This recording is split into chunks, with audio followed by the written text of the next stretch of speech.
So, punto pong ito sa mga nanonood at nakikinig po ngayon na gusto pong pumasok sa pagnanegosyo. Again, may mga kababayan po tayong OFWs nagtatrabaho for so many years sa ibang bansa at gusto na nilang umuwi sa Pilipinas. May pondo na rin po sila. Meron na rin silang kapital.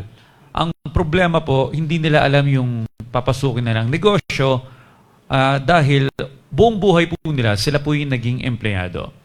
So, para ito pong KNB News ay para po bigyan kayo ng posibleng inspirasyon sa pagbubukas ng inyong negosyo. Kumakausap po kami ng mga nagsimula ng kanilang sariling negosyo at nagtagumpay. Okay, sa punto pong ito, makakapanayan po natin ang business owner ng Tentlers 123A Apparel. Siya rin po Premier Achiever Outstanding Business Owner in the Philippines. Kinilala po siya, bilang Premier Achiever Outstanding Business Owner in the Philippines at the 2nd Southeast Asian Premier Business and Achievers Awards 2024. So, siya po ay kilala pagdating sa magaling na leadership. Ladies and gentlemen, please welcome CEO, Ms. Janice De Lima. Good evening po, ma'am. Hello, good evening. Good evening sa inyong lahat dyan. Okay, ang ganda naman ni ma'am. Kayo po ba'y nasa Pilipinas o nasa US ngayon? Andito ako ngayon sa Pilipinas. May inaasikaso for 1 week. So, galing ako from Japan of our show last week. So, ngayon, tomorrow, babalik na ako sa Amerika para i-capture ang ating billboard personally in New York Times Square. Wow, yan. Okay, Ma'am Janice, kwento mo naman, kagaya ng sinabi ko kanina, marami tayong mga kababayan na matagal na rin naghahanap buhay sa abroad at gusto nang umuwi sa Pilipinas, may kapital na, meron ng pangnegosyo, pero dahil nga sila'y buong buhay nila, sila'y empleyado, hindi nila alam kung ano yung mga papasukin nilang negosyo. Kaya gusto kong ikwento mo sa amin, paano mo ba sinimulan yung mga naging kumpanya mo, yung iyong career? So simulan po natin, nung kayo po'y college pa lamang, kayo po ba'y naging beauty queen nung kabataan ninyo? Yes, ako po since I was a kid, I was really trained of my dad na talagang magpe-perform sa stage. So, kumakanta na ako, nagsosolo na ako. Tapos, when I was in high school, doon ako na-train talaga na sumasali sa mga beauty pageant. At saka, hanggang naging college, na pumasok ako sa Talent Guild ng San Jose Recoletos. Tapos, napunta ako ng Mountain View College, nag-masters ako ng music. Tapos, napunta na naman ako ng San Carlos University in Cebu. So, lahat yan ay nakakatulong kung ano man ang napag-umpisahan ko ngayon, ano man ang negosyo ko ngayon. And then, when I went to America, nakuha ako as one of the worker ng Hyatt Grand Champions California.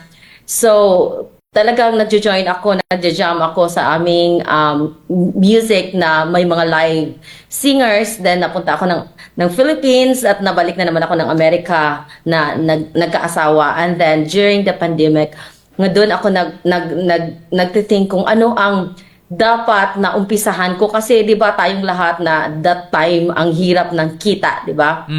So, ang akin rin is makakatulong ng ating kapwa Filipino. I was started to create this company, Alegre de Pilipinas, dahil tayo ay known to be alegre, di ba? Kahit saan tayo pumupunta, Filipinos are really happy people at nakakapagpasaya tayo ng tao, kaya alegre. Then Pilipinas is a Filipino-owned company, which is ako, na nagsimula to make a branding company. Kaya naumpisahan ko yung Alegre de Pilipinas na global branding company. Alright. So, ito po pala sinimulan nyo ng nakalipas na pandemya, no? Oo nga, maraming ideas. Dahil ang dami natin time nun dahil nakakulong lang tayo sa ating mga tahanan, ang daming ideas na lumabas at ang dami ring umusbong ng mga negosyo. So, Yes. nung iniisip niyo po ito, may pattern po ba kayo na pinagkopyahan or sarili niyo lang talaga? Paano niyo po pinag-aralan itong business plan ninyo at ano po yung services na binibigay ninyo? Sa totoo lang, wala talaga akong pattern na kinokopyahan, but I know what I'm doing kasi pag passion mo ang isang bagay at yun ang iyong experience, alam mo ang ginagawa mo at alam mo kung sino ang kakausapin mo at sinong itatap mo at paano ka mag-umpisa. So model na talaga ako since noon pa dito sa Philippines at saka nagiging ads models at saka nakikita ko na ito ay maganda talagang umpisahan na mag-branding na Filipino branding company doon sa Amerika at saka makakatulong tayo sa pag-angat ng mga pangalan ng ating kapwa Filipino.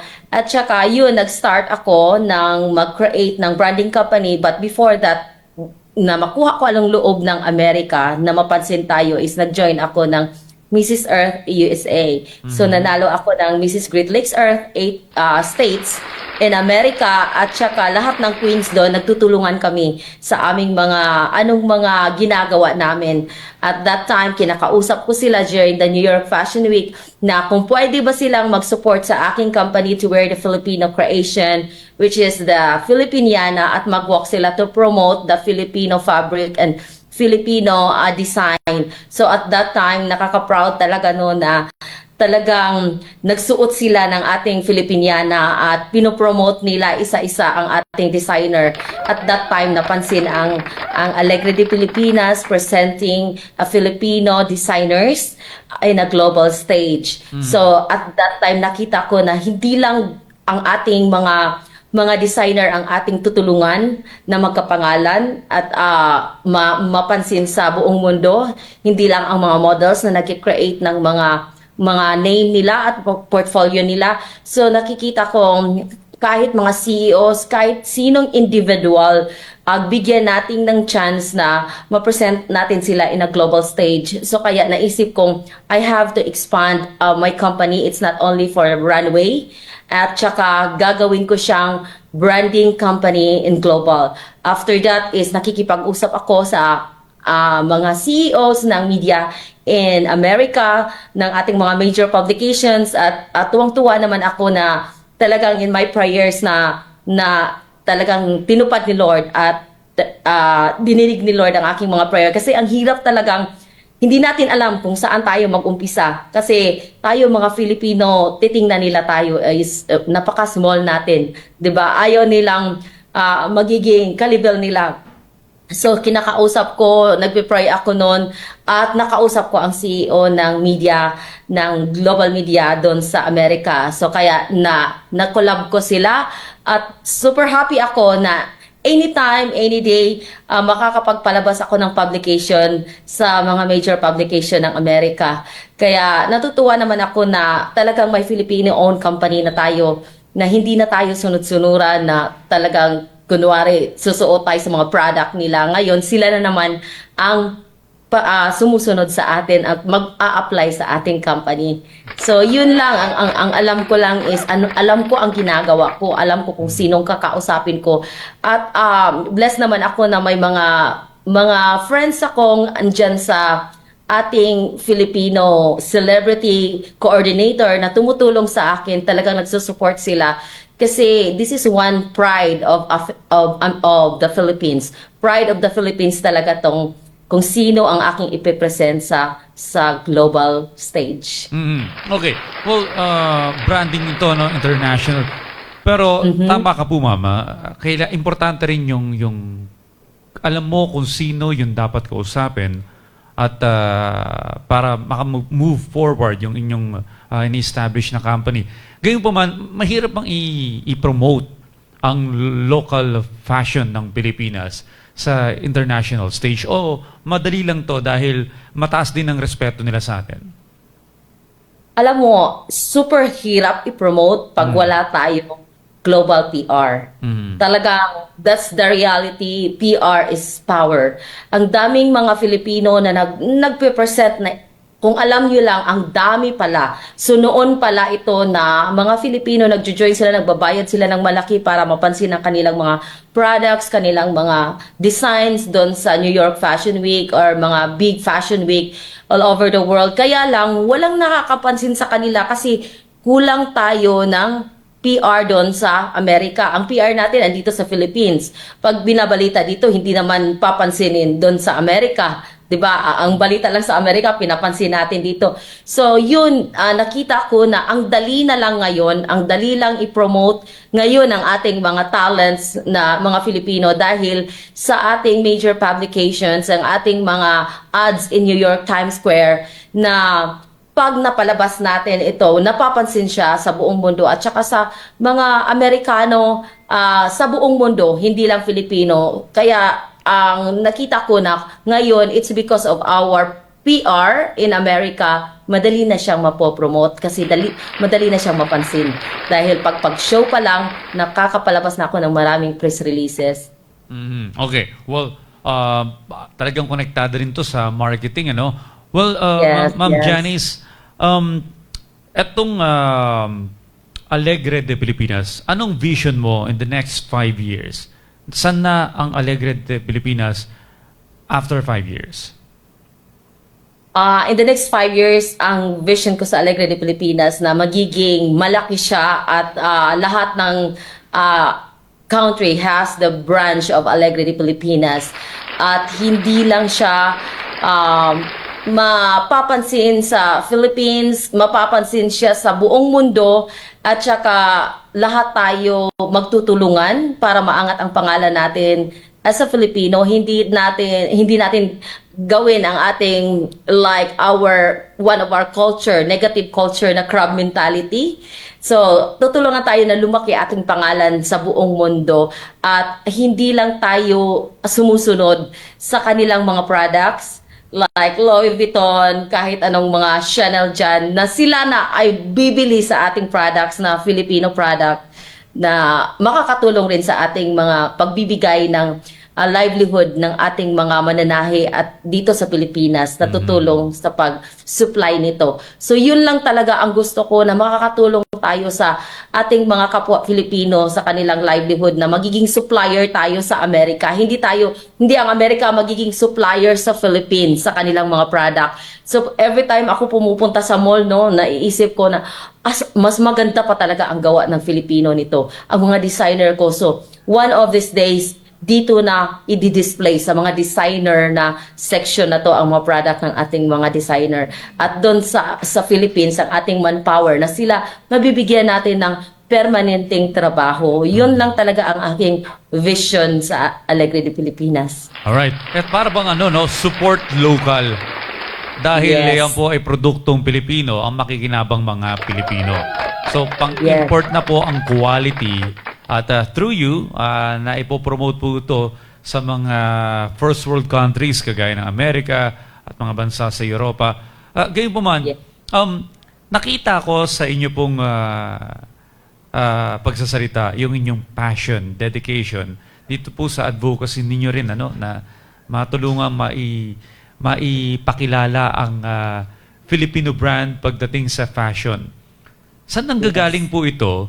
At may mga times ba na, alam mo yun, gumising ka ng isang umaga, isang araw, na wala yung passion na yun. Paano nyo to na maintain? Yun kasi yung pinakamahirap yung ma-maintain mo yung energy to pursue your dreams. Alam mo, sa totoo lang, ang hirap talagang i-maintain, lalo na financially, no? Kasi we're talking about big fashion shows and billboards in New York and big major publications. So, kahit may power na tayo for that, na nakukulab sa company na yan, but it still needs money. So, ang akin lang is ang support ng nasa paligid ko na we can really do it. At saka, nai-inspire ako sa mga taong gusto kong tulungan. Ito is, he really deserve to be in a global stage. Tapos, ang ginagawa ko ay gumagawa ako ng mga fashion show na advocacy, like support local. For example, gagawa tayo ng fashion show, doctors ang nag-walk in a local, not in a big fashion show sa Fashion Week. So sila yung mga bayad nila to buy the creation of our local product. Yun ang aking ginagawang investments to the big show. So nasusurvive naman ang lahat, nakikita, at saka tulong ng aking prayers that of course talaga si Lord, He's the big part of this dream come true. Kasi we are not talking here the local, shows. Malaki talaga, malaki ang mga taong hinaharap natin, mga audience natin ay mga Amerikano doon sa Western country. Ang hirap-hirap, pero nakakayanan naman at mas lalo akong nai-inspired na hindi lang Filipino ang nagte-thank you ng Alegre de Pilipinas, pati yung mga foreigner na sumasama sa akin. Like for example, the last week andun kami sa Japan. Nagsushow kami doon and they're creating their names. So why not they're going to the American company. Mayroon naman, bakit dito sa Alegre de Pilipinas? And after that, kasama namin yung photographer na nag-create rin ng kanyang portfolio na 20 years na in business, mga models na mga supermodels na, bakit sumasama pa sa Alegre. After that, they're very thankful at nagtathank sila, tagging my company, telling everyone that being in Alegre de Pilipinas is not only like creating your portfolio, branding yourself, but they gain a new family, at saka ang ganda ng ating ugali na pinapakita sa kanila. So, they want to come to Philippines and to join us also to promote our products and to join our show.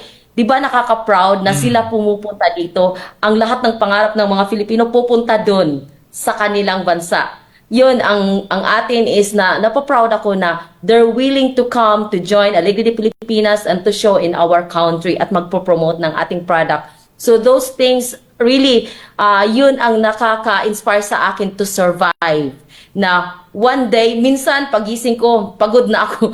Ang nakakapagod talaga kasi hindi easy ang company na binibuild ko andun sa Amerika. Tsaka lahat ng kailangan sa Amerikano na mga permit natin na maipatuloy, na wala tayong mga rules na mga nalalabag. Yun, napapatuloy ko, na survive ko dahil sa na-inspire ako parati na gusto ko pang tumulong.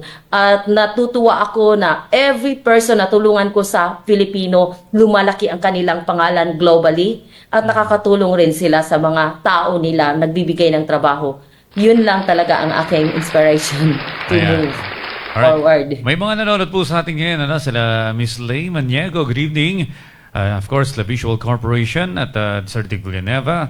Sino pa ba? Miss Gina Agustin, good evening po sa inyo. Okay, paano po makikipag-ugnayan sa inyo? Halimbawa po, isang fashion designer, local Filipino fashion designer na kailangan ng promotion at hindi pa ganun kalaki yung brand name niya. Paano po makikipag-ugnayan sa Alegre de Pilipinas? It's easy lang naman makikipag-ugnayan sa Alegre de Pilipinas kasi we have naman the page, we have the website.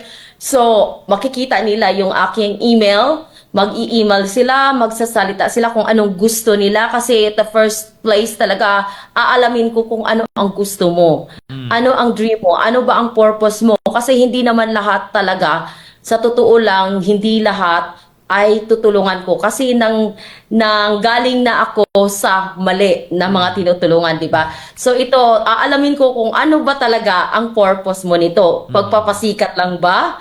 Or may advocacy ka? Or may purpose ka? So doon ko makikita kung ano ang gagawin ko sa iyo. Ako, willing akong tumutulong. Ang dami kong mga designers na nabigyan ng pangalan na wala silang binabayad. From the press releases, publications and everything, New York Times Square Billboard. Pero ang gusto ko lang na talagang may purpose ka, hindi mo gagamitin sa masamang paraan. So, just contact me, just contact our page, then write a message, email me, and then let me know. I will contact you back, then doon natin malalaman kung anong gagawin natin sa'yo. Okay. So, kung gusto mong sumama, we have all our shows lined up. Nagpo-promote kami, nag-a-announce kami sa aming mga shows monthly all over the world. So, kung gusto mong mag-join, just let us know. Madali lang yon. Contact Alegre de Pilipinas. Alright. Ito pinapakita po natin sa monitor. Itong Facebook page ng Alegre de Pilipinas Official. So, mga kababayan, kung nakikita nyo po ito, dito po kayo magtungo sa Facebook page Alegre de Pilipinas Official. Kung gusto nyo po makipag-ugnayan kay Ma'am Janice. Ayan, kayo po ay awardee rin, ano?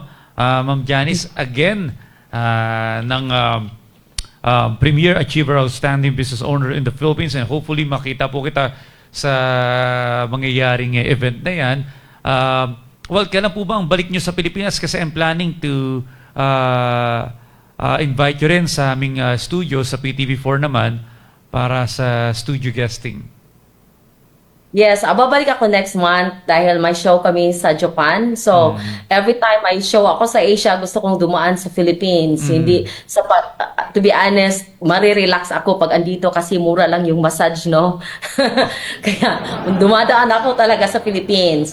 Then, baka magkikita tayo, makapunta ako sa studio nyo in person. Andito ako, mostly every other 2 months. Andito ako. At saka hopefully talaga na makaka-attend ako sa future award magbibigay ng award ng La Visual Corporation kasi hindi pa ako nakaka-attend in person. Okay. So gusto kong i-receive yun in person para naman na makikita sa ating media ng Amerika kasi kung anong ginagawa ko dito, binabalita rin nila doon. Proud ako sa inyong lahat at saka nagpapasalamat ako sa opportunity talaga na binibigay niyo to promote my company. Okay. Bilang panghuli, ma'am, bago po namin kayo pakawalan, ang inyo pong mensahe sa ating mga kababayan. Ang mensahe ko po sa lahat is just only believe in yourself and your passion na hindi naman natin makukuha yan if we will not work hard for it. But of course, let's not forget God. God is the source of everything. Sa lahat ng mga pangarap natin, nothing is impossible for Him.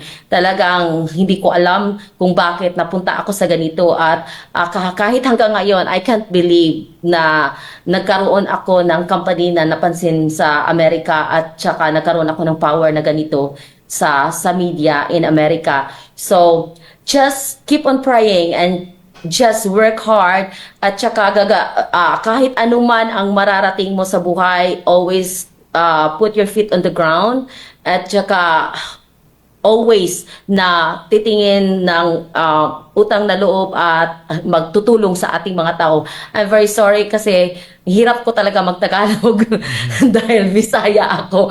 But I can speak English if you want, but andito tayo sa local natin na TV. So yun lang ang masasabi ko at saka I'm willing to help everybody na talagang ang purpose ay maganda.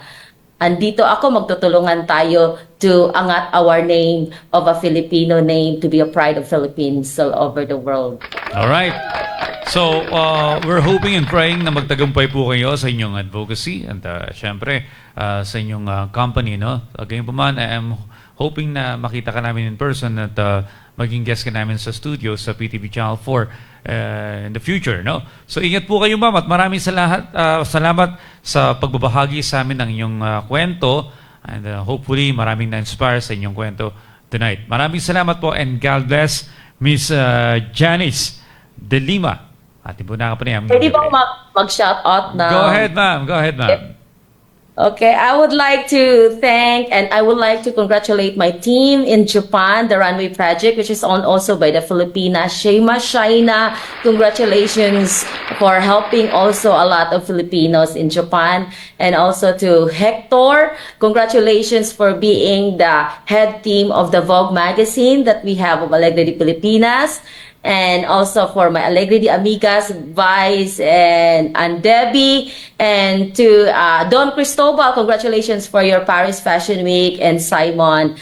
And Angel Estera, Michael Cinco, Chris, and all the Pride of the Philippines designer and all over the world. So, yun ang aking congratulations sa inyong lahat. Thank you, thank you. Daghang salamat, Miss Janice De Lima. Thank you. God bless po. Alright. Nakakatuwa, no? May mga Filipina tayo na na nagtatagumpay, hindi lang sa Pilipinas, kundi sa international stage. Nasabi ni Ma'am Janice kanina, no, umuwi lang siya sa Pilipinas para sa massage. Hindi naman sa pagmamayabang talent ko yung massage. Ay, naka. Okay. So, sabi pong pagbabalik, makakapanayam naman natin ng ating kaibigan mula sa Hong Kong Winners Live. Yan lamang po kayo, magbabalik pa ang KNB News.